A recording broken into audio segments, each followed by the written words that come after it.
नमस्कार सांग मैंने आज गोटे फ्रेश मिनी ब्लॉग को आपण मानक स्वागत।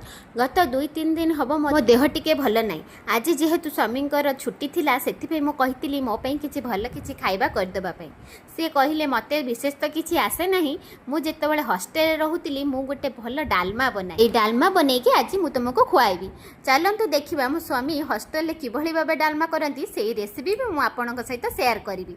आज सी भल भाव में परिवा सब धुआ धुई कर रखी आपण देखिपे से केते भल परिवा सब काटी।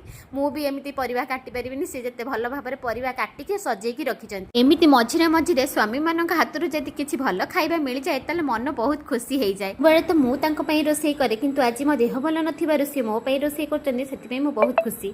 एबे देखंतु सी गैस लगे कि प्रेशर कुकर बसई देचंती। एठी डाली नै जाइचंती, डाली रे मसूर मुग और हरड डाली नैचंती। एठी प्रेशर कुकर रे किछि सोरिष तेल प्रथमे दे जंती। तेल गरम हे सला परे किछि फुटण और सुखिला लंका को छिड़ेकी पकईचंती। एठी छोट छोट रसुण भी किछि काटिकी पकईचंती। तापर किछि पियाज एइछंती। तापर एठी देखंतु सब प्रकार परिबा काटिकी एबे गोटे गोटे करी परिबा सब सेतरे देई दिचंती। एबे एहा परे धोई रखिथिबा डाली एबे सेतरे देई दिचंती। तापर किछि लूण और हळदी देकी भल्ल भाबरे घांटी एबे सेतरे किछि पानी दिचंती। एबे प्रेशर कुकर चापा दे एबे 2टी हुइसिल एबे सेतरे देई देबे। तापर हुइसिल खोलला परे देखंतु केते यम्मी यम्मी डालमा हे जाईची। आ मु एहा को खाइबा पई पूरा रेडी। एबे एथरे जीरा लंका गुंड किछि देई दिचंती। आ ए वीडियोटे जदि आपनको आज भलो लागिथिबो ए रेसिपीटे जदि आज भलो लागिथिबो मो चैनल को सब्सक्राइब करिवे और लाइक शेयर मध्य करिवे। रहिली।